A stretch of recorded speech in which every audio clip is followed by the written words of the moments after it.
So last time we looked at, basically it was all about this algorithm.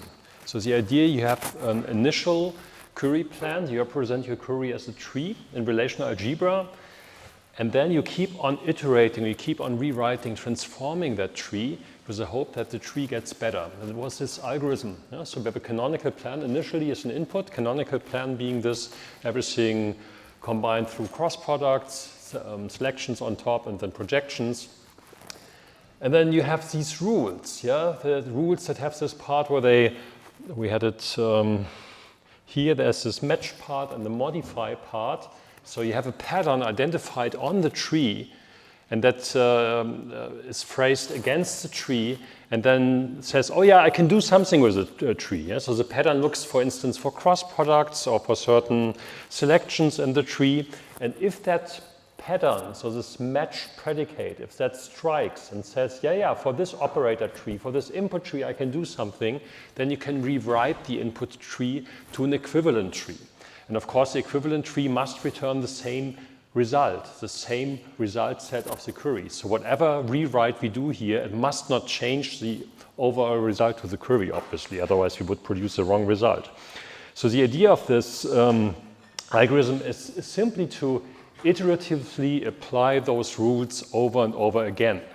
And this decision whether to rewrite is mainly based on, there's a rule that matches, that can do something about my current tree, then I keep on modifying the tree. You have to change that a little bit to avoid oscillation. Oscillation, for instance, you have two selections, and you keep on changing the order of those selections, like indefinitely. You have to avoid these kind of situations.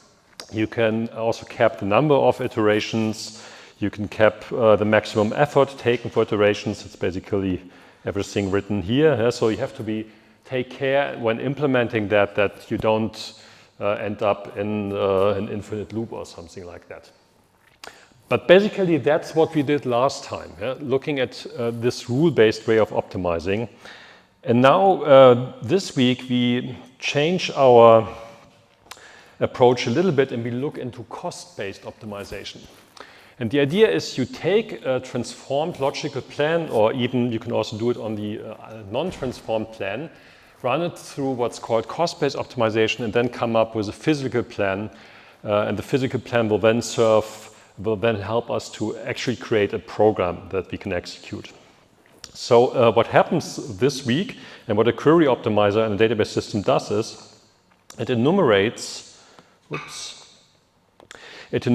a large number of possible plans and tries to estimate the runtime of these plans using cost models. Only the plan with the expected shortest runtime is then executed. So again, I think I mentioned the analogy before, but it really makes a lot of sense here, is the analogy you go shopping. You have 3 different plans, 3 different options. You go here to the supermarket on campus, you go downtown Saarbrücken, or you go to Saarlouis. All of these plans come with different costs. The costs for, you have to take the bus maybe, or here you have to walk.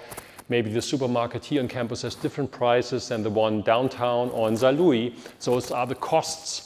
Not only the costs in the sense of what you pay for your groceries at the supermarket, but also the time it takes to get there. The fare you have to take, you pay for your ticket. As a student, you don't have to pay anything. But all of these things are factored in. What is the overall costs of these 3 options? And you estimate those costs ahead of time. And then you don't go to all of these 3 supermarkets, but you pick the best option, the option that's best for you. And the same thing happens in cost-based optimization. So today we will be looking at how do I generate different options to execute such a query plan? How do I estimate the costs for such a query plan? And then you go for the query plan that you hope has the lowest costs under your cost model. And that's what cost-based optimization is about. And all of this happens when you send a SQL query to a database system. All of that happens under the hood. Many options are evaluated. So if you had to set it again as database researchers today, of course I would claim that is an AI doing that. No, it's an optimization algorithm, which is not the same thing as an AI, I would claim, but today I would market it, yeah, there's an AI sitting in this box doing this. Huh? There's actually many clever algorithms in that space, but that makes the field interesting, actually. Yeah, and here's again the contrast to what we did last time. Yeah, again, a different view on that. So last week we did this here. We said, okay, we start with this initial plan, this canonical plan, and then we feed it into this two-line algorithm. We keep on iterating, applying those rules over and over again, blindly, without looking at any costs. Yeah? This week, we do more something like that. We operate in a space where we cannot make a decision whether a rewrite, whether a rule application makes sense without looking at the costs. So we can only decide by looking at the different costs. Yeah? So here the costs are ignored on the left side. We don't care about cost models, but here we look at the costs, and then always when we walk down certain options, and that's what's shown here on the right basically.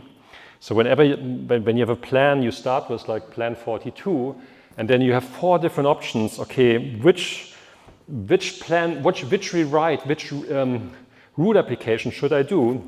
You make that decision based on costs. Yeah, the cost functions will tell you, okay, for the cost functions, I determined this plan is the best option, and then you do another rule application, then you find out, aha, that has the lowest cost, and maybe that has the lowest cost. And just schematically, yeah? So it's not done greedily. This looks like a greedy optimization algorithm where you make decisions locally. No, this can also be done globally. Yeah, that's a major difference. Okay. So there are different dimensions of this problem. There are decisions on the logical level, so think along the lines of logical operators, and there are dimensions on the physical level, think along the lines of concrete algorithms of physical operators. So logical level is something like that. So which join order has the least runtime, yeah, has less runtime? Is it you first join S with T and then the result with R, or you do it the other way around, you first join R with S and then T? That makes a difference in runtime. You will see in a moment. But here you see that I don't look at the concrete algorithms. I don't reason about which join algorithm am I using to implement this logical join operator. So it's on a purely logical level. However, there are also many decisions on a physical level. For instance, which operator to use, which algorithm to use, in other words. So if you have such a join like here, how do you implement it? So we haven't talked about implementations yet. There are many. So for each operator, as I said previously, there might be many different algorithms. Could be hash-based, could be sort-based, could be whatever-based. And you have to make that decision. Again, the optimizer will make the decision for the algorithm. It's not your job to decide about the algorithm. The optimizer will do that magically.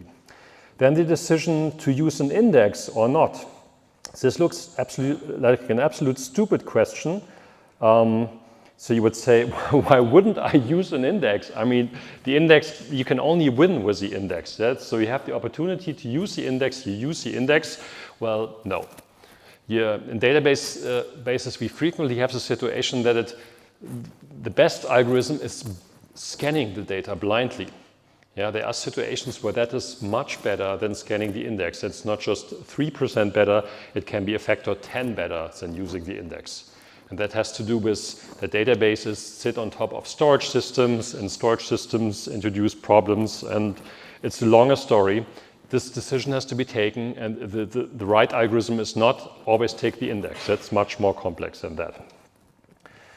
Yeah, and another physical decision is also which resources to use for which subplan. For example, how many threads do you assign? Which part of the plan gets how much computing time? How much main memory are you allowed to use? If there's no constraints on main memory, then it's not an issue. But if you're running on a server where there's a lot of stuff going on, maybe you have to worry about who gets how much memory. Yeah. Let's look at the indexing problem here a little bit. So this basically are the two options you have. Yeah, you have a condition in your algebra in your plan like that. So there's a selection at some point saying, okay, there's an input R and there's a selection predicate sigma on with some predicate P. And yeah, then you have two options how to translate that into something physical. Yeah? And one translation is what we call brute force or scan. So we examine each tuple in R. For each tuple, we check if the predicate is true, and if not, we add the tuple to the result set. Versus we do an index access. We talked about that last time. Yeah, we pre-partition the data, hopefully horizontally along these invariants and conditions. Yeah? So we have this recursive partitioning of our data, and with that we only have to look at the subset. Well, that's what the index is doing, just looking at the subset of the data.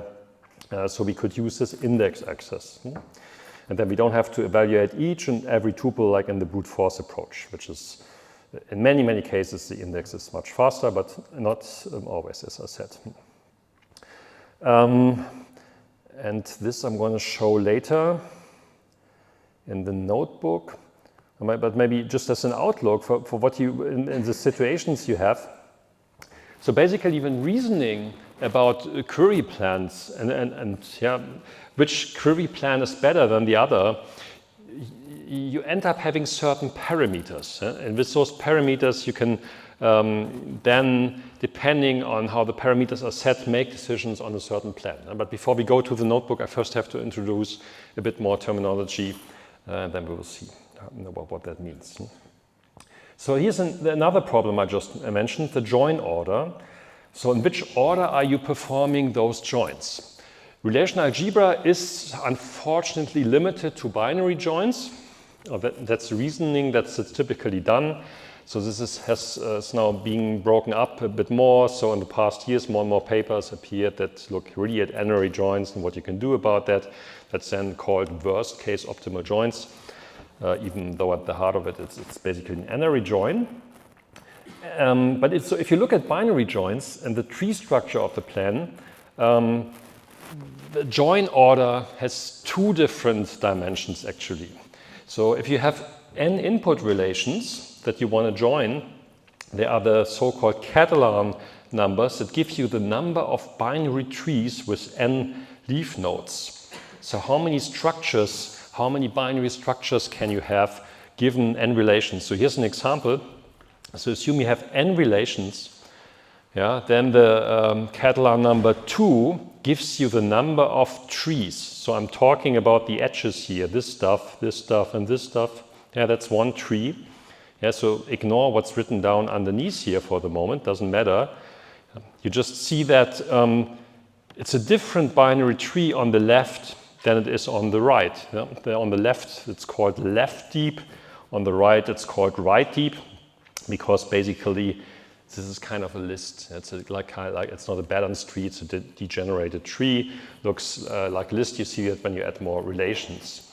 And the more you keep on adding those relations, so here we have 4 relations. The Catalan numbers give you different binary trees. So this is the left tree again, the left deep again, oops, the right deep again. And then there are these things in the middle, like the perfectly balanced binary tree, which is possible in this case, but also the stuff that's in the middle. And those tree structures are called bushy trees. And that's one dimension. So given a certain number of plans, here it's 5, you can come up with different binary trees that are possible. But then you still have the option how to label the leaves here. Yeah? So if you have a structure like this one here, still the question is how do you write down your relations here? I could write R as TU, but I could also write STUR, and so forth and so forth. All the different orders that are possible. So in the worst case, you have something like that you have n factorial. Again, n being the number, n factorial gives you the number of different ways you can write down n different relations. Yeah? And that gives you the number of labels, or the number of orders in the labels in the tree you can write. Here's an example that makes it more concrete. So assume again we have 3 relations, and now I use variables A1, A2, and A3. The concrete relation names are R, S, and T. And now I can worry about different assignments. So I have two different tree structures, left deep and right deep. And the question is, in which order do I write down the relation names to the leaves? And that's what you see here.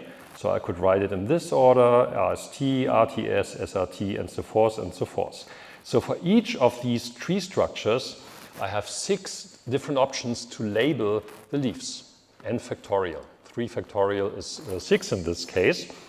So I have here the tree structure, so one tree structure times the number of label orderings, that's 6. Another tree structure plus the number of label orderings, 1 times 6 is 6. So in total it's 12 different plans. And that means in order to compute the different join orders, you simply compute this expression. So Catalan number of relations minus 1 times n factorial. Yeah? Why is the order of relations value in here? I mean, each return is anyways commutative and will end up taking the same cost? Or No. missing something? No, we will get there. We will get to that. So the joins, the order, whether you do R or S or SR, may yield different costs. And that depends on how you define the cost model. So what I'm drawing here, what I'm sketching here is the overall space you have to explore in enumerating these different plans. And then we will later on get to the point, okay, but what if these costs don't matter anyway? If joining R with S or S with R is the same thing, then you can simplify that. Then you can decrease the size of the space. Yeah? But here in the worst case, in particular, if I don't know about my cost model, if I don't know whether the costs of my cost model are commutative, if it's if this and this is the same thing, different story. But if I don't know about that, yeah, then I have to sketch the entire space. Yeah? Okay. Okay. And then, yeah, I mean, we can do at this point, before we go into this rabbit hole, we can make a reality check. Yeah? So does it even make sense to list all possible join orders? If no join condition is defined between two relations, these relations must be connected by a cross product. And that will most likely be too expensive. So why should we even consider this possibility in the enumeration? Getting back to this example I just showed you, here I'm assuming that this join, so if I join, for instance, R with S and then with T, that there's a join predicate defined between R and S. That doesn't have to be the case. It could also be a structure, let's write it like this, R, S, and T. Let's assume R, so there's a joint predicate between R and T, and there's a joint predicate between S and T, but there's no joint predicate here between R and S. Yeah? Even though there is possibly no joint predicate, I'm executing it here as a join. And that means if there's no joint predicate, this is equivalent to a joint predicate that always evaluates to true. In other words, hey, that's a cross product. We had that before. Yeah? So why would I enumerate cross products even in this join enumeration? And this is a well-known shortcut people take so that you enumerate these different plans in your algorithms, but once you see, oh, that's a cross product, this is square complexity, why would I even consider that? Let's ignore that. Yeah? So there's an entire class of algorithms that does exactly that, that says, whatever happens, the cross product will be more expensive. I'm not even gonna enumerate this option that contains a cross product. Well, what can go wrong? Everything. Here's a plan with a cross product. So here I have 3 relations, and this is a common example you see in so-called data warehouses or star schemas. Did you hear about star schemas before? Not really? Okay, then I'll write it briefly on the board. So star schema is very common in business informatics and data analytical applications, and they have a very weird notation. And the idea is you have a central fact table, and that's why there's an F here. That's a fact table. And then around that fact table you have so-called dimension tables, D1, D2, and so forth. Yeah. So they all have an ID, zack, zack. I will use it to D1 and D2 only here in this example. It's the same. So if you keep on adding dimensions, it will be the same pattern. ID. Maybe I make it add a third dimension to make it more visual. Concretely, such a schema could have, so semantically, this could be something like time, region, product, and here the fact table contains a detailed record, for instance, sales. If you track sales, for instance, in an application, for every item you sell, you record it in the fact table. And what is a fact table? The fact table has foreign keys to all of the dimension tables. So here, this has a foreign key to this one. This has a foreign key to that one. This is a foreign key to that one. And what you have here is called the measures. So this could be something like unit, number of units sold, or the price, or something like that. Yeah, so whenever you sell something, you have a foreign key to the region where it was sold, the time it was sold, and the actual product that was sold. Yeah, then the number of items, 42, and whatever price you took for that item. That's called a star schema, because a fact table is a central table in the middle, and everything looks a little bit like a star. That's very important in an analytical application, star schema. There are different variants on that, but I'm not going to go into that today. But that's the same application here. Yeah? So you have a fact table F, you have two dimensions, D1 and D2. And one phenomenon you have in these kind of joints is that typically the dimension tables are rather small. You only have very few tuples here. If you think about region, how many regions do you have in your application? Time, is it a quarter, is it a month or something like that? Unless you go down to nanoseconds, depends on the application, but it could also be small. And the same is for products. Typically you don't sell that many products. It depends on the company, but in many situations it's just very few products. So those are small, but the fact table tends to be large because there's a row for every time you sell stuff to someone. So large, small, small, small. And then you're in a situation like that, where if you enumerate the different options for a plan, you could have the following options. So here, if you first join D1 with F, and assume the fact table has 1 million tuples and the dimension table 1 has only 10 tuples, then you run that through a join, and the join produces many results, actually it doesn't remove any results, then you still have 1 million tuples. Yeah? And these 1 million tuples will be the input to the second join, triggering certain costs, joining with the other small dimension table. And then, of course, you get overall maybe 100 tuples. So if your cost model is something like you look at the intermediate sizes, that's basically what I'm expressing here in this example. So here my cost model looks at how many intermediate results are produced. And that is 1 million plus 100. Yeah, that's this number here. Yeah, if I look at something like that, I get on the right, I get a similar result. I get 1 million times 100. That is the cost of this plan. But if I look at this plan, where I first do a cross product producing 100 tuples, must be 10 times 10 is 100, of course. Then I get 100 plus 100, that's 200. So all of a sudden, the cross product is better than the plans on top that only use joins. Yeah, do you see that? I'll remove my markings again. Yeah, so this is very small in comparison to the 1 million results produced here. Yeah, so this is okay, but this drives up the overall cost or the cost estimate for the plan. So under the cost model, in my abstractions, actually the cross product is a much better plan. In reality, these joins are executed with different tricks. It's a different story.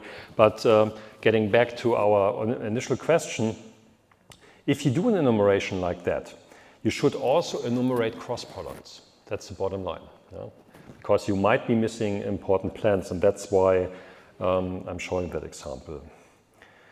Okay, so let's look at a terminology we will use to understand these examples a bit better. And one is join selectivity. We already talked about selectivity of a selection predicate, but this is join selectivity. It smells similar but slightly different. So by join selectivity, we mean the ratio of the size of the join result versus the size of the cross product. So you see it here. We take the number of tuples contained in the cross product, and again, oops, my iPad is, that's the same here as I could have written R dot S, R join S, same thing, yeah. Cardinality of R times cardinality of S is the same as cardinality of R times S, of course. So this is by definition always smaller one, because the join can only remove tuples, obviously, depending on the join predicate. Again, if the join predicate is true, wherever I wanted to do that, this would be exactly 1. Yeah? But typically the join predicate removes stuff, and thus this can only be smaller equal 1 and greater equal 0, of course. So that's the join selectivity. So again, similar confusion as with the standard selectivity term. It's good if this is small. A small selectivity value actually means it's highly selective, removing many tuples, only letting few tuples through. The same natural language confusion we had with the other selectivity term. So you want this term to be really small, then it's good. If it's big, you're creating a lot of tuples. And again, this is this hidden square complexity you're creating. Yeah, so if you don't remove many tuples from the underlying cross product, you're blowing up the join result like crazy. So here's an example. So I have 3 relations, each having 1 million tuples. I have different selectivities defined here. And then I can basically do the math with the cost models. So now I'm knowing how many tuples get selected. That's an important information I have to know. I want to know this number. I want to know that if I join R with S, and I know R has 1 million tuples and S has 1 million tuples, how many results am I going to obtain for that join? Now, if you can't compute that number, you can't do a cost estimate. And that's the problem. So for cost-based optimization, the assumption, so what I did initially to you, I said, okay, I enumerate the different plans. I want to assign a cost label to each of those plans, and then I want to make a decision.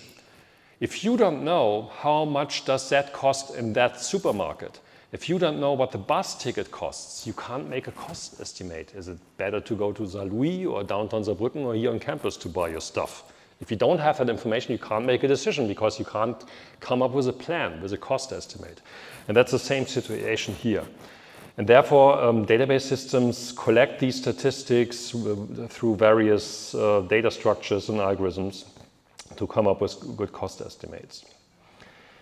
So in the following, we basically restrict our discussion to 2 types of predicates. And that's also a bit of an artifact of what you see in the where clause. Already mentioned that the where clause can also have predicates that are in fact join predicates. Yeah? So you can always specify the join through writing the predicate in the where clause, or you have this join on semantics. If you write it down into clauses, it looks something like that. Yeah? You have these literals. This is a CNF representation. Yeah? A literal, there's one variable typically and the constant. Yeah? That's one type of literal, but there are these other literals, could have 3 variables, A plus B equals C, and so forth. Then those literals are combined into larger expressions. You see it here.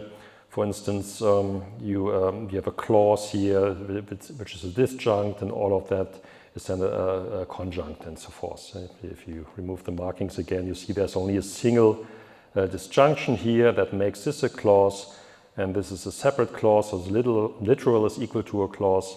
That's a clause, and all of them is then combined through AND conditions. So we will look only at certain predicates, and for that we need the arity of a predicate. So if Rp is a set of relations whose attributes are referenced in the predicate P, then the arity of P is defined as follows.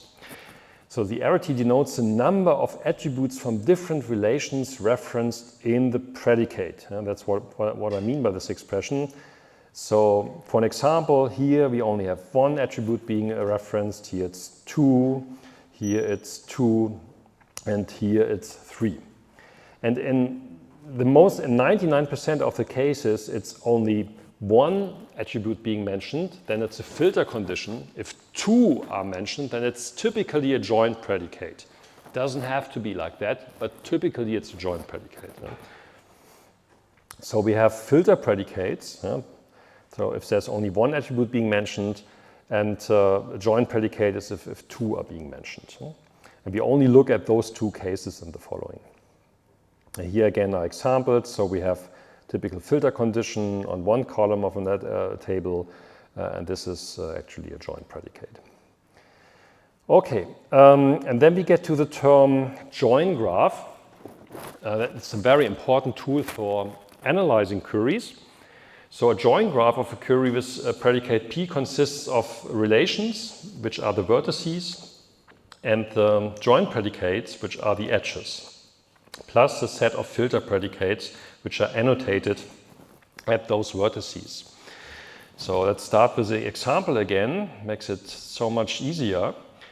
So here we have 3 join graphs. So we have 3 relations R, S, T. This is one join graph. So this has 3 vertices, R, S, and T, 1 for each input relation of the query. Then we see these 2 edges here. Here's an edge and there's an edge.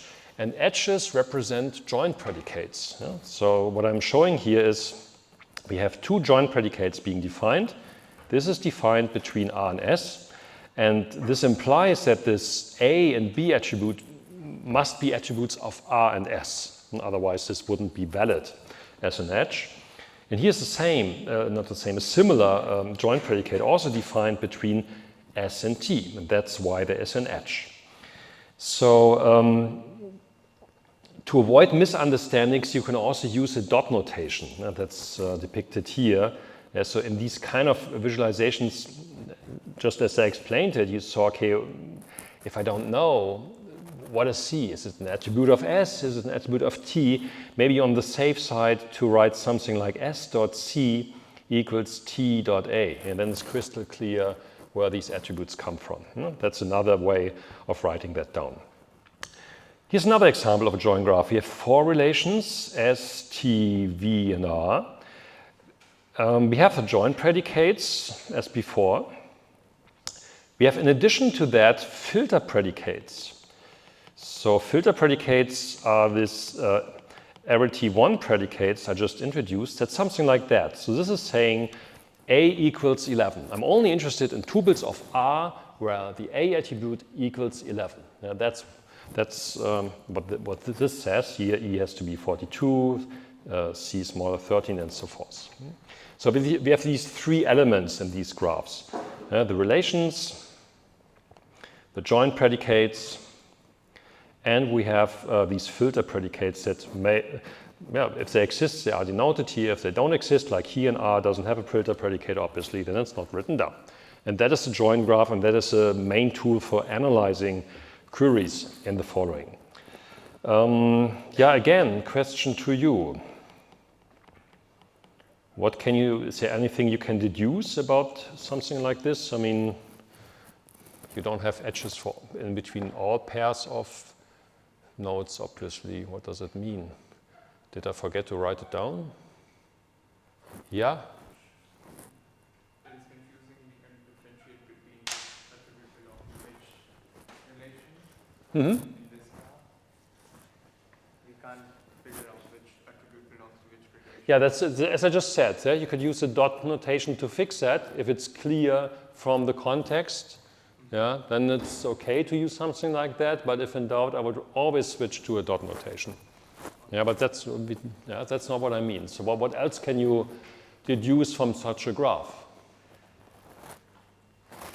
Maybe someone else.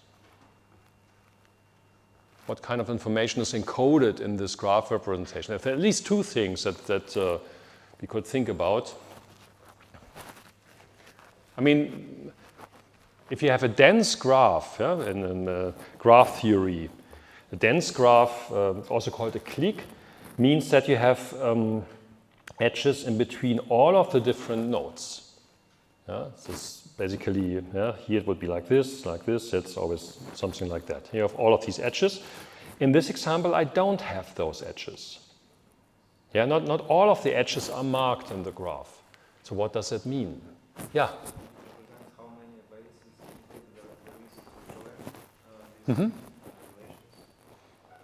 How many ways there is to join? Yeah, implicitly in a way, that's right. So it kind of represents the options I have in joining these different relations. Yeah, so the joint, if I say I make the restriction to only join along joint predicates that exist, that implies that I cannot join R and T here. And that's what we explained before. I cannot join R and T because there's no joint predicate defined. Yeah? But here I have the option to join first R with V, and then the result with S. Yeah, it could be one option. Or I could first run this join and then join it with V and stuff like that. So here I have actually different options. That's true. But what else can we say about such a graph?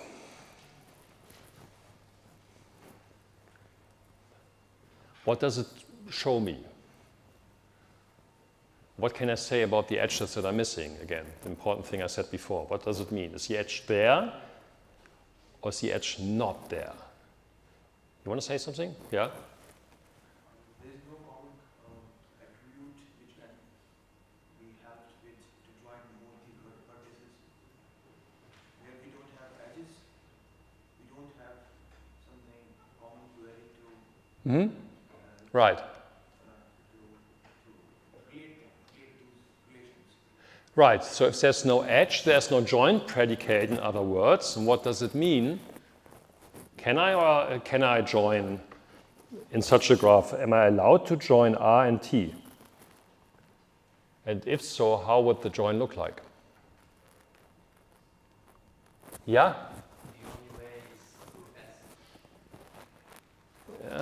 Other proposal? Wer war noch nicht so? Wollen Sie? Ja? Exactly. We can join them, join with a joint predicate returning always true, which is equivalent to a cross product. So the absence of an edge just says there's no joint predicate being defined, but feel free to do the cross product thing. As I explained before with this slide, there are cases where where am I? Here, plans with cross products. Yeah, if you ignore cross products, there are cases where you won't find the best possible plan under your cost model. So if you blindly reduce your plan enumeration to only the ones where you have edges in your query graph, you're screwed. You won't find the optimum. Yeah?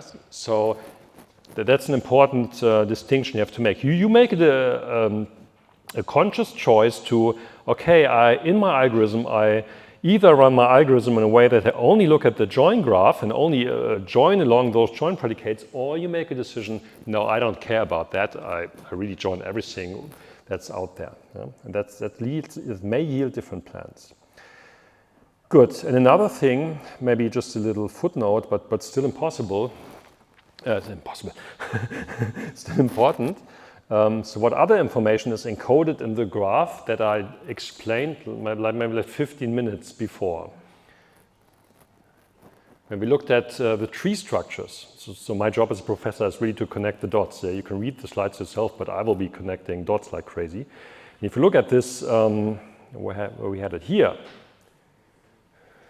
so when we talked about these different tree structures, I made a statement about the different types of joins that are possible in relational algebra and that are not possible in relational algebra. Remember, what did I say? What's possible in relational algebra and now is being changed recently to be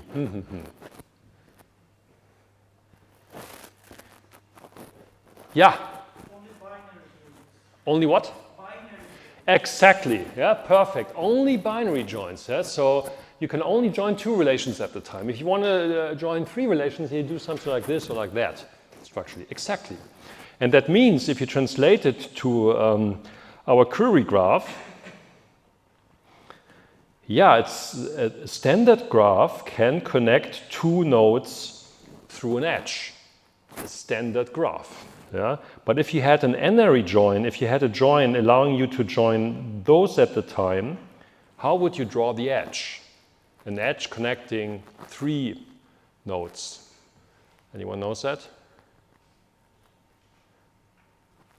First joining 2 and then there is the Come again? first joining the 2. Yeah, no. Yeah, sure, of course. That's what I just said. You could first join the 2 and then join the other. But here on the conceptually higher level, I'm saying what would be the graph representation where I visualize that there's an edge between 3 vertices. That's geometrically a bit hard to do, right? Yeah? Yeah. Okay, that's a term, so maybe it's called hypergraph. Yeah, hypergraph. So a hypergraph a hypergraph is a graph, not only visualization but also a conceptual representation of a problem where an edge can connect more than 2 nodes. Yeah, and if you have a visualization or a representation like that, you can actually do that. Yeah? And with that, you could drop this constraint that we can only join 2 nodes. Yeah? Footnote end. That's just for the moment. We will stick with standard graphs and binary joins. Yeah? Okay, so let's look at a practical application of that. So we have our notebook in Python that's called plan enumeration.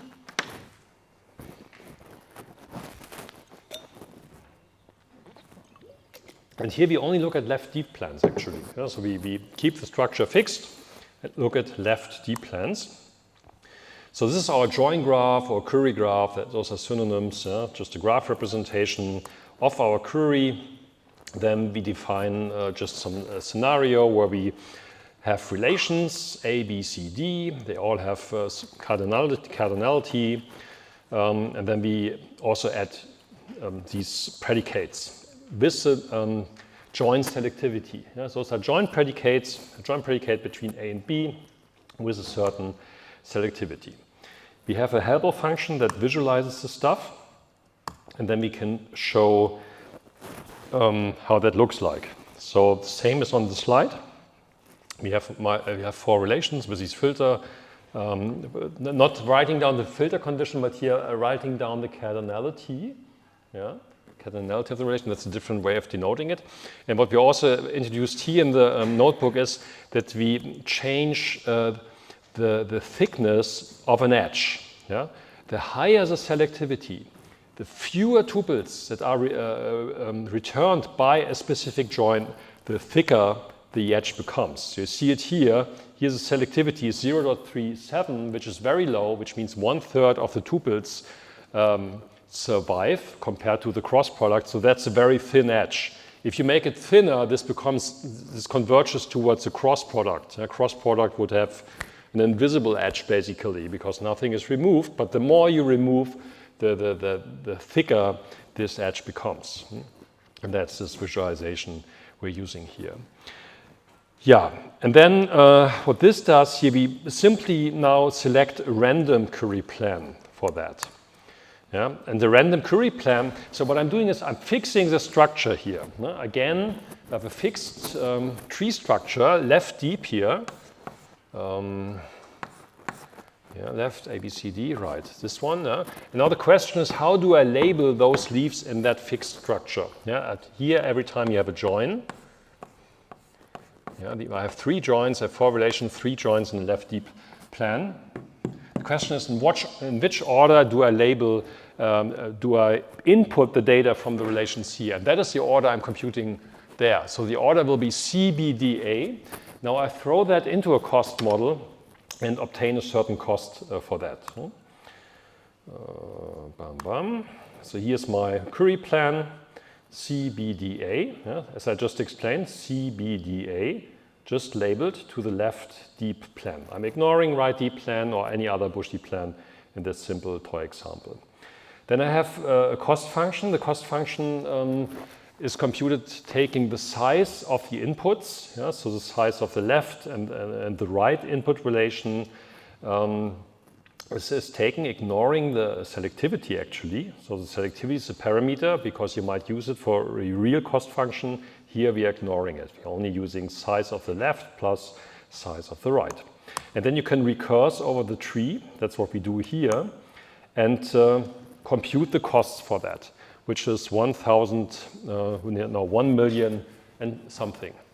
Again, this cost doesn't have a unit. It's just a fictional number, a fictional domain that must have the property that if I compute 2 costs and one is bigger, I know, okay, I take the one that is smaller, but I don't know whether the unit is seconds or memory or whatever. That's not important. The only important thing is that I can compare 2 plans, get 2 numbers and get the one that has the smallest number. That's the only thing that's important here.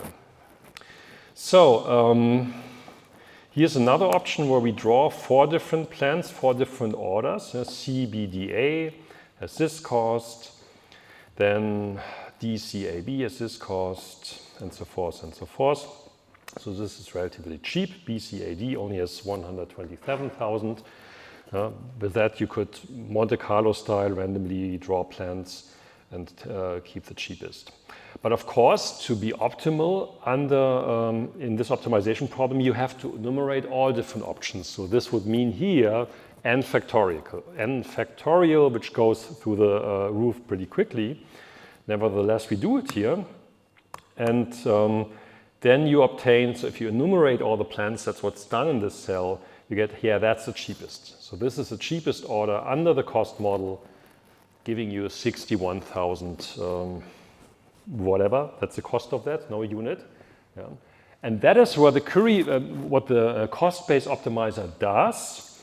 And now you have this plan, and now you keep on working with that. So this plan that's computed here, which is determined to be the optimal plan under the cost model, will be used to create a program that's actually being executed. Those are later steps in optimization. So we also use the IMDb example. That's a bit bigger. Looks like this. I think selectivities were taken from the sample data set as far as I remember. We do the exhaustive thing again. Yeah, n factorial. Good luck with that one. Takes a while, even on this machine.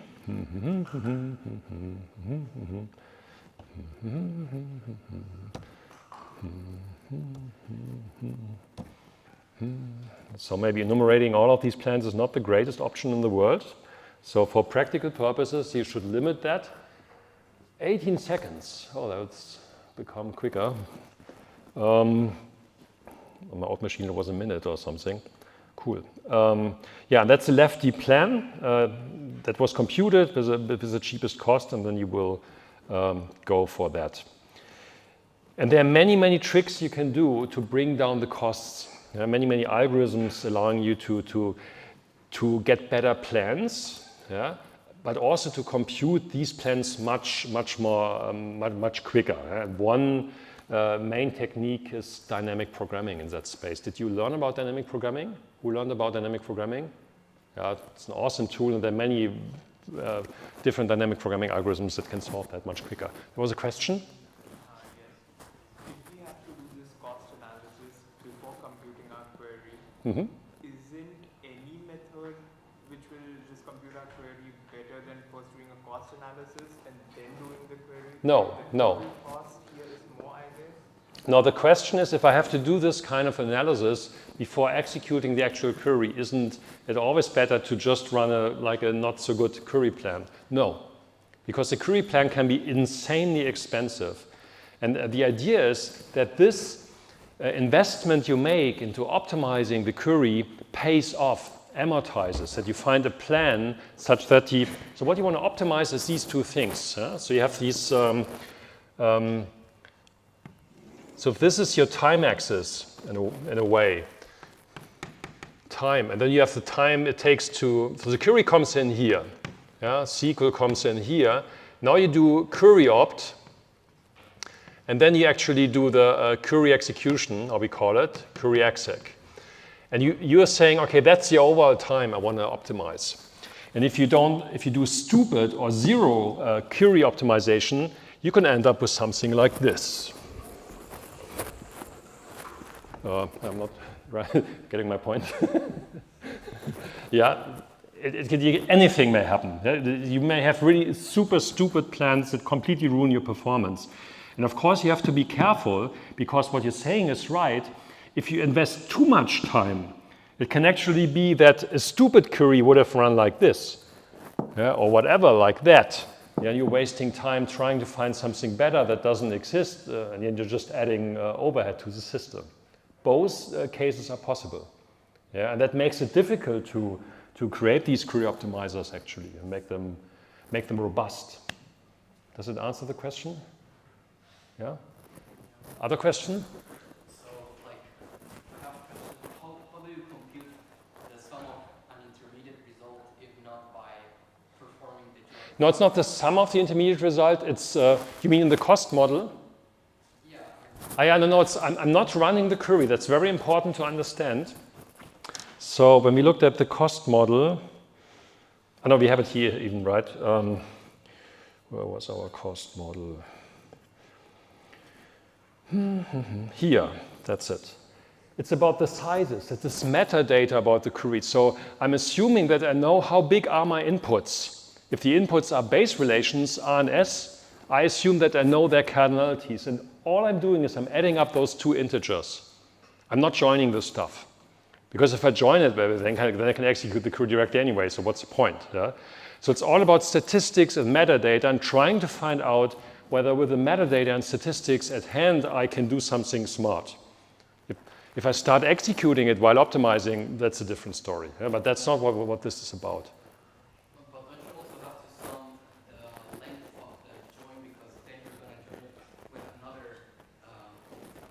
Yeah, that's true. And that is a recursive effect in optimization, because I actually also, if you look at, so the cost model tells me a number. Yeah? It adds the number of tuples in C with the number of tuples in B.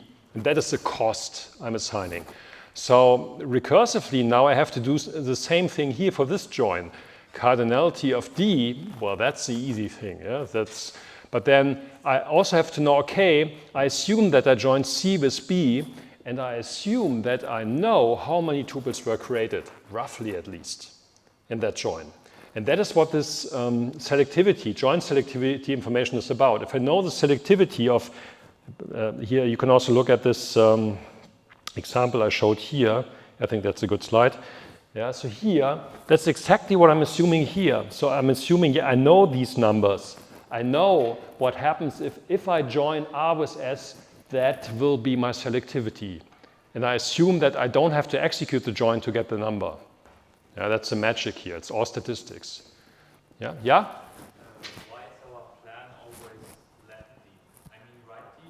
Mm-hmm. Sure, it's basically the same thing, but why wouldn't we like to split basically? So first joining, let's say, in relation R and S, then in relation T and U, Mm-hmm. then join those. Yeah, that's a Bushy plan. Yeah, so something like this? Yeah. Right. Just for simplification, if you want to explore the entire search space, you must enumerate all different tree structures. So in this example, where I have 4 different relations, you have, so I on the slides only looked at the left D plan. But in a real algorithm, to not miss an efficient plan, to not miss the optimum, you have to look at all the tree structures. On the slides, to simplify the analysis, I just said I fix the structure, the tree structure, and I only a reason about the order in which I write the relations to the leaves. Yeah, but yeah, that's just a simplification. It's also a simplification taken in this notebook. That's the same thing. This is only left D plans, but to make this optimal, you would have to enumerate all the different tree structures. Yeah? And if you then did that, I think that would still work for these 4 relations in reasonable time, because it's we had it here. It's just 5 different plans, so it would be 5 times the 18 seconds we had here. Yeah, we had the 18 seconds somewhere here. Blah blah blah blah. 18 seconds times 5 different tree structures. That will be the execution time. But now assume we do it here for this IMDb example. Yeah, it will take forever to do that because it's not a linear relationship. C for this, the Catalan number, the number of binary keys it's very big for that one. Yeah, this is just for you to show you the principle how that works in general, but to make it robust and efficient, you need a whole set of different algorithms. Yeah? Otherwise, the times will go through the ceiling. And maybe just one other footnote, because you're mentioning that, because it's actually a pretty cool comment. This is actually the reason why early query optimizers of databases just said, the different tree structures, I don't care. We just enumerate left D plans. That was the heuristic they took, just to fix this problem, to say, yeah, we might be missing a plan, okay, but we want to have a good plan, a reasonable time, and if we factor in bushy plans and all of the search space, that will go through the roof, and we don't have any other idea how to solve it, so let's just enumerate left D plans. Yeah? It's very weird because intuitively I would say that's always that it's most likely to be a good plan if it's kind of logarithmic depth. Yeah, no, it highly it hinges on the cardinalities. Yeah, if they all have kind of same joint selectivities, then you're right. But the joint selectivities make it very imbalanced, and then you get these effects that you don't have this level-wise processing, and anything may happen basically. Yeah, but that's right. Okay, so another one. I imagine that the selectivity is highly dependent on the content of the related. Yes. So maintaining an accurate picture of selectivity seems to me as highly costly. Mm-hmm. So at what point or which approach do query optimizers take to optimize that? Great question. There are many algorithms. More recently, people started looking more into machine learning. Traditionally, it used to be histograms, for instance. Yeah. So you count the number of occurrences of certain values in the column, and then when a query comes in, say you have a query querying A equal 42, yeah, and you have a histogram on the A column. Oops, we basically have counts here, and then you have ranges, say from 0 to 100. It's one bucket, and 101 to 200, and so forth. So that's called a histogram. 201 to 300. And then you have a query coming in asking for, and then you count here how many tuples do you have. Yeah, so basically like a bar plot. And then the query comes in with A equals 42, then you know, oh, I'm in that space, not exactly, but roughly. Yeah, that's called a histogram. It's a very simple technique. Yeah, but there's a whole bunch of techniques, and the statistics have to be collected by the database system, which may be misleading. In particular, for many database systems, they require the database administrator to actively trigger statistics computation. So if you blindly install your database system and run queries and believe that the query optimizer will do its job, you may be wrong because you never collected those statistics. It's kind of a usability issue with database systems. That's a long story. Yeah? These days, we also had a bachelor thesis, master thesis about that a couple of years ago. So many techniques, in particular with AI stuff, the interesting new developments, let's say, where you can have better statistics, and the better your statistics, the better you can do estimates and cost estimates. It's a valid point, and it's actually not so easy to get that right. And now we look at this one question we had, join order and commutativity. So that was the question some of you asked in the first part of today's lecture. Well, if I explore all of these options and only look at the size of the intermediate results, if I do a join of R and S or of S and R, well, guess what? The size of the intermediate result is the same. So why would I even enumerate these two options? It doesn't make sense under the cost model we have been using so far. So this intermediate results, the size of the intermediate results is agnostic to the order of a binary join. If you do it like this or like that, it's the same exact costs. And if your enumeration algorithm still enumerates that, well, it's twice the cost for enumerating, or even more, right? It explodes through the different recursion levels. So what's the point of that? And at that point, it makes a lot of sense to look at the concrete algorithm that computes the join result, and that's a hash join algorithm, still one of the most important, well, the most important algorithm in computing a join. So you have two relations, and you have a join predicate, which is an equijoin predicate. That's important. Hash join only works for this. And, if not, you have to modify it. And it operates in two phases.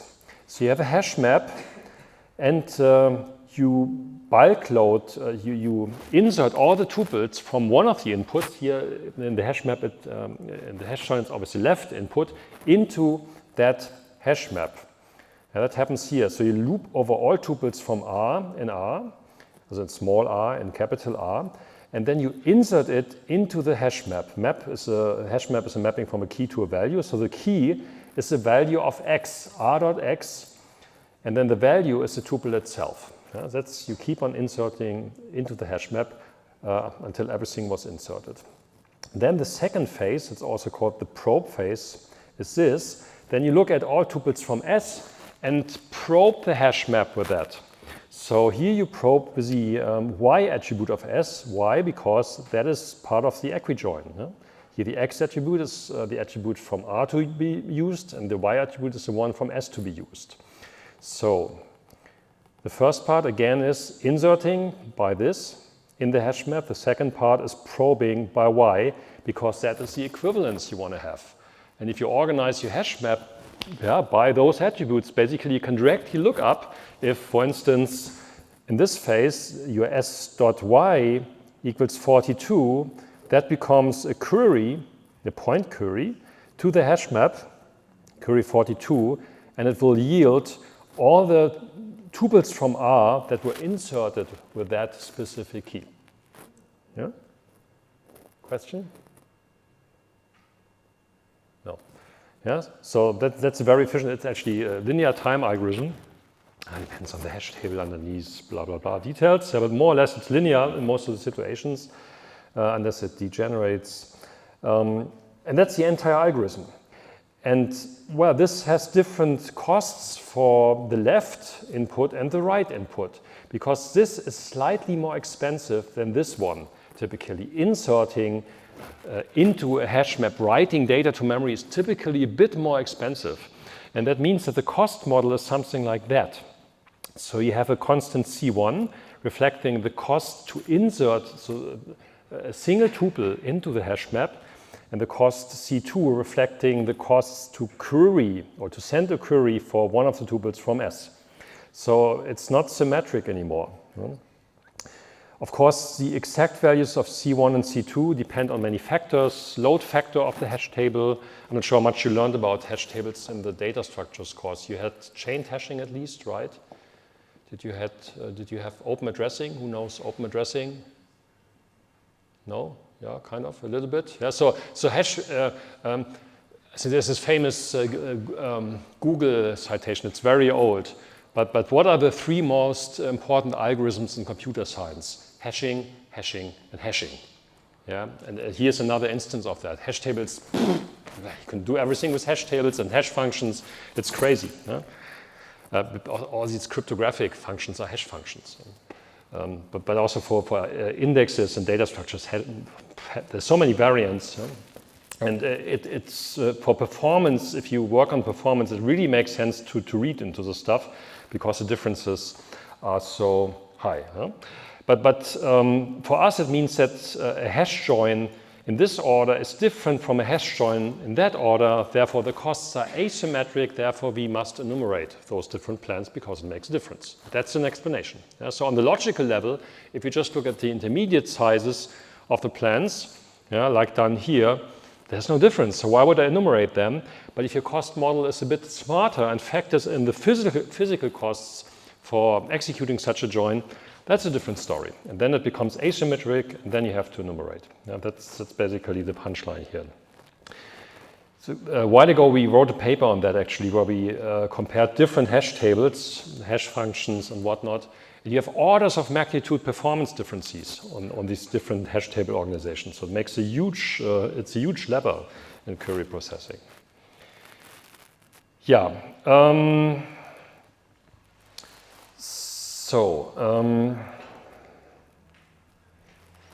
Here's another variant. So if you now know about the hash join algorithm, we could also factor in, well, what is the costs in terms of memory? Because if your algorithm is like, okay, the left input is sent to a hash map and the right input is just used for probing, if you look at our fact table scenario, the star schema, with this the runtime getting through the roof, move that. Yeah, so if you look at the star schema, if you build a hash table on the fact table or a hash table on the dimension table, that's kind of a different story. Yeah? So I want to be careful there. So here in this model, I'm factoring that in. Yeah? So I'm factoring in the overheads of the hash map for storing an entry and the size of a tuple in R.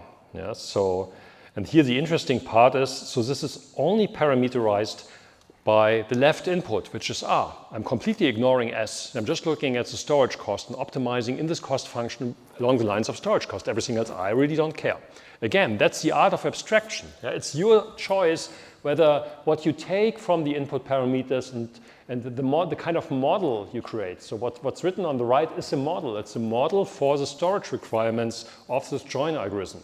But of course, it's not the full-blown costs I observe in reality. It's just an approximation. That's what modeling is about. Yeah? And models can go wrong, but they can also be very accurate. Yeah, and this is an example illustrating that. So here again, I have 1 million tuples in each of these input relations, which means if this is a hash join, well, I have to build a hash table on 1 million tuples. It's that easy. If then I create a 1,000 tuples here for this join, well, here it's only 1,000 tuples that have to be put into this second level hash table here. Yeah? That's the second hash table I'm creating. So the sum of those two times those constants is the memory pressure, the memory costs. In contrast, for the other join orders, all these join orders have the same cost under the intermediate number of tuples cost model, the simple cost model. But now it changes dramatically. Now I have here 1 million. Here it's the same thing. Yeah? So on the left, so yeah, those are the same and those are the same. But this left column is different from the right column in terms of memory. So you could also factor that in if you wanted into your cost models, if that is a concern.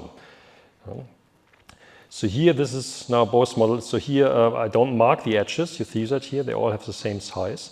Here, now I'm combining visually the two cost models, yeah, sizes of the hash tables created in the hash join, and also here, the number of tuples as intermediate results. Yeah, that's all 1,000 here, actually, in this example. Yeah, doesn't help much, but basically, you can combine these cost models to compute your cost estimate.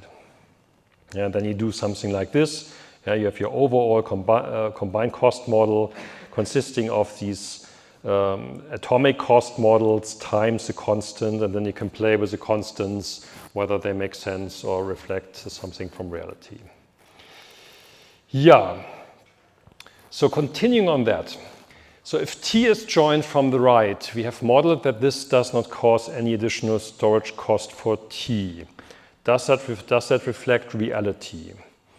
So that's what I said here. I said, okay, my storage cost model, if you look at the formula again, here, that was this formula, completely ignores S. Yeah, I'm just saying I only care about the size of the left input to my hash join, but I completely ignore what the size of S is. So I don't care. That's not modeled in my cost model. And now we can check back with reality whether that makes any sense or not. So here we are.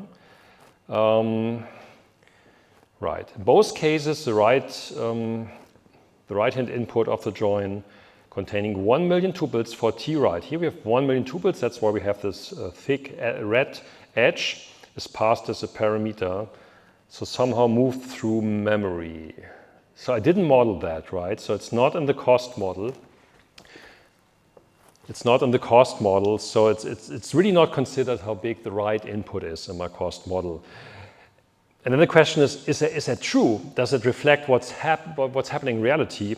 And if you look at the implementation in our Python relational algebra, there's something like a signature like that. So a hash join, it has these two relations as inputs and the join predicate. But what does it mean in terms of memory pressure? When you look at our Python code, you will see there's something like that. Yeah, so there's this recursive evaluate call through the tree, through the relational algebra tree. And in its evaluate method, it does the following. So the join, the equi-join, which is hash-based, what we're talking about here, when you call evaluate, it calls evaluates on its child operator, so the two inputs. That's what we see here.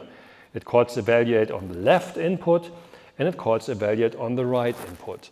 And this actually materializes those intermediate results. Yeah, the results are collected in main memory. So what happens in the implementation is that those 1 million tuples here are sent to an extra data structure, which has to be kept somewhere in main memory. Yeah? So it's a physical data structure. You have to allocate space for that.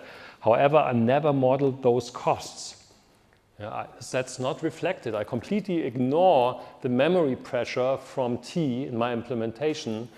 I just take a look at the memory pressure from the left input here, in that example. So I have a conflict between what I modeled and what my implementation actually does.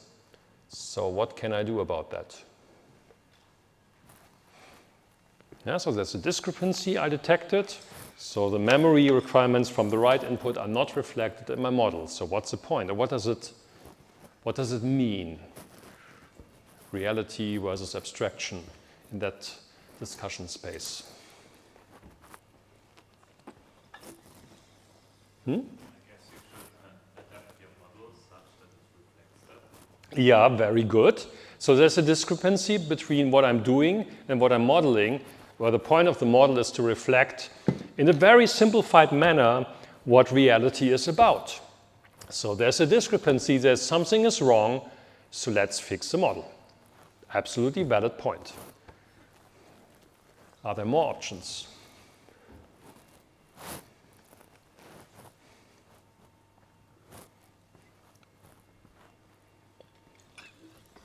And that's something you cannot do when you work as a physicist. In chemistry, natural sciences, you can't do that. But we are in computer science. Instead of a recursive implementation, go back to an iterative implementation? Yeah, points in the right direction. So we can change reality. Reality for us is a bunch of computer code in computer science. In physics, it's much harder to change reality. But here, this is so cool about computer science, we can change reality, yeah, or virtual reality, so to say. So I stick with the model, but try to come up with ways to, maybe there's a better way to implement this stuff in the first place. Yeah, so that's what you said. We changed the model, option 1. Yeah, rather than just doing this, I now also add yeah, so this was the original cost model here. That's basically this term. Yeah, but now I add this cost for S. I change the model, and then the model is much closer to my reality of my program. But it's also an opportunity to change reality. And the observation you can use here is that what we do in terms of materialization is unnecessary. Why? For this computation you do, you can send the queries to the hash table one by one. Yeah, so if there's one tuple from the right input, you send that as a query to the hash table, and the result you send it upstream to the next operator. But why do you collect it in a big result set? It doesn't make any sense. It doesn't add anything. Yeah? So all of these calls, in other words, if you have R and S, and here's a hash table built on R. So basically, when we end this phase that for each tuple of S, we probe the hash table, yeah, you can directly ask S, give me one tuple. Yeah, the one tuple is shipped here. Then this tuple is used to query the hash table. And whatever you have as a result, you directly send it upstream to the next operator, whatever comes here, maybe another join or whatever. So there's no logical need to first get all tuples from S and then loop over that intermediate thing again and send the data upstream. You can do that tuple by tuple. And this is done through iterator interfaces or any type of streaming interface. You know iterators from Java, maybe, programming tool, open, next, close, a next call. In Python, they're called generators. Through a yield function, you can program them. And they allow you to change reality. So this trick is possible for many relational algebra operators. For instance, for selection and projection, when you think about the definitions, selection is defined on a per tuple basis. For every tuple independently, you can decide whether it qualifies under predicate or not. You don't have to look at the whole table as a whole to make the decision. You can per tuple make a decision. That means implementation-wise, you could do it tuple by tuple. There's no need to accumulate the entire relation at the same space, at the same place. The same holds for projection, and the same holds for aggregations, depending on the type of aggregations you play tricks. So a visualization for that is something like that. And this is called, that's why this is also called a pipeline breaker. So in a simple hash join, what you do is you first materialize everything, all tuples from R, into the hash table here. Yeah, that's why I write down a stop sign here. And then for every tuple, and then you proceed, you take one tuple from S, you probe it against the hash table, and whatever the results are, you put it directly into the hash table of the second level join operation. Yeah? So you keep on drawing tuples from S one by one. All the results are directly sent into this hash table. Once S is exhausted, all of this can be thrown away. And then you start with T, tuple by tuple. Yeah, you take the first tuple from T, probe it against the hash table created here, and send the output directly upstream. And like that, you completely avoid the need to materialize the right input to the hash table. So that's how you should do it in a real implementation. Maybe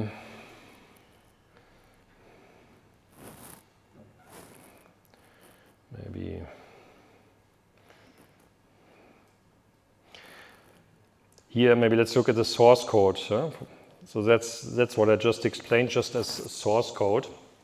So when you do something like that, you get plan segments. Plan segments are defined by how far can you stream the data until you hit a pipeline breaker, a so-called pipeline breaker. Pipeline breaker meaning everything needs to be materialized. Here, everything needs to be materialized. There's no way around. The left input is materialized in the hash map. So this is a pipeline breaker, and that means this is a plan segment. The next plan segment is the next streaming granule, so to say. You start with S. This can be streamed, the lookup, to the hash map, and then whatever is created is put into the hash map again here. So this defines another plan segment. And then the same happens in the third plan segment here. And for the third input T, you stream this against the hash map, do the probe, send it upstream. This is my third plan segment. And those segments translate directly into code fragments. So when you look at the code you create for that, you can do that in Python, you can do that in any language of your choice. So what is A1? A1 is this. You see it here. For all R and R, insert stuff into the hash map. That's what's happening here. Once you're done with that, you look at the second plan segment. That's this one. For all SNS, probe that hash map 1, this one. If that creates some result sets, return it cross product the tuple you used to query and insert that into this hash map. That's the second plan segment. And then you do the same thing again here for the third plan segment. Yeah. And like that, you see, there's at no point am I materializing the right input.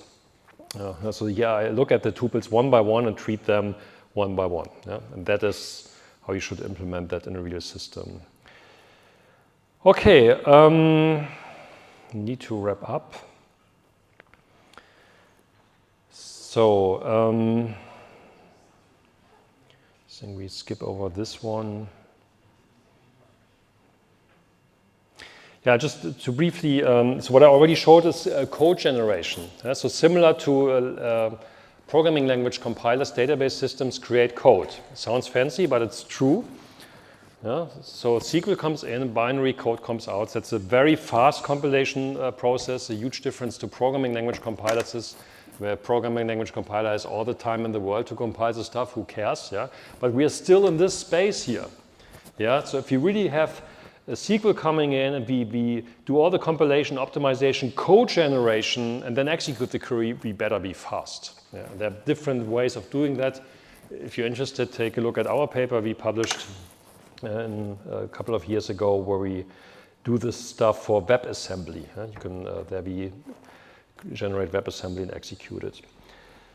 So this is basically then the pipeline. That's where we are. So we computed a join order based on cost models. And now we still have two different options to run it. The one is code generation, what I just showed.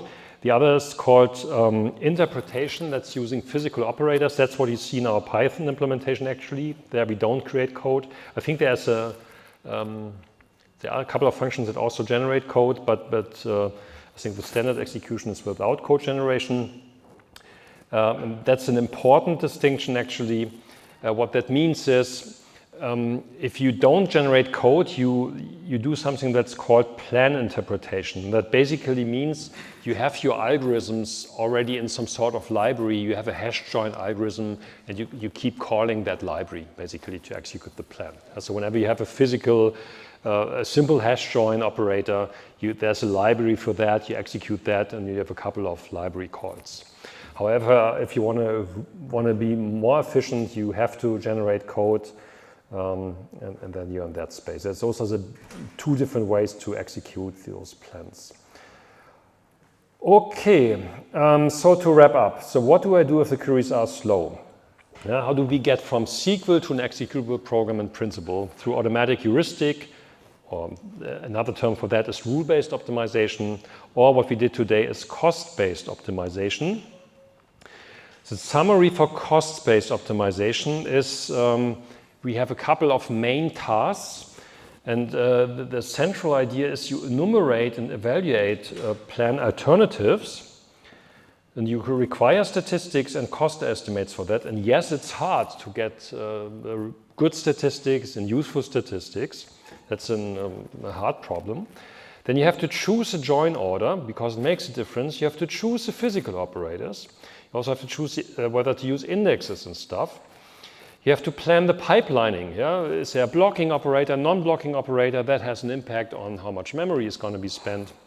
You could also plan multi-threading and other resources to make it more complex. And for code generation, so once you have a physical plan, which the Query Optimizer says that's the physical plan, the best physical plan under a cost model, you still have two options. Yeah? Either you interpret the plan, in other words, you call a couple of existing functions in a library, or you do real code generation. Yeah? You really generate a program that calculates the result of the query, and that program is just created for this specific query, this specific SQL query the user submitted. And that's the gist of the story of query optimization. So here we really just scratched the surface of these topics. If you're interested, the core lecture, database systems, there we go deeper into this topic. But that's basically where a lot of the research happens in my field. Getting query optimizers right, thinking about algorithms, doing fancy stuff there. It's actually a very interesting field. Yeah, a lot of further material if you're interested. Also a couple of YouTube videos that go in more detail and show a couple of alternative examples.